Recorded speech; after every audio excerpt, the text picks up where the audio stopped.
कृषी विभागामार्फत आज आपण प्रकाश सापळे लावणार आहोत। भविष्यात हुमणी अळीमुळे होणाऱ्या नुकसानापासून वाचायचे असेल तर प्रकाश सापळा हे सर्वात प्रभावी मार्ग आहे। पहिला पाऊस झाल्यावर जमिनीतून हुमणी अळीचे भुंगे बाहेर येतात। मिलन करण्याकरिता कडुलिंब, बोर, बाभूळ या झाडांवर बसतात।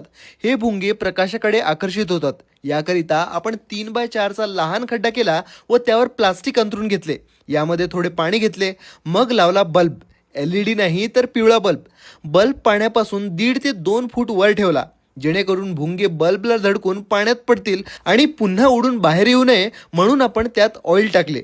तुम्ही कोणतेही कीटकनाशक किंवा तेल टाकू शकता। सरासरी दिवसाला 100 भुंगे जरी अडकले तरीही आपण एका दिवसात 5 ते 6 हजार हुमणी अळ्यांची पैदास थांबवू शकतो। हा बल्ब संध्याकाळी 6:30 ते 10 वाजेपर्यंत सुरू ठेवायचा, कारण त्यानंतर मित्रकिडी यामध्ये अडकण्याची शक्यता असते।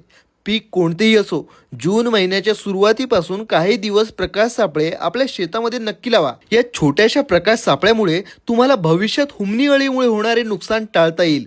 शाश्वत शेती, समृद्ध शेतकरी।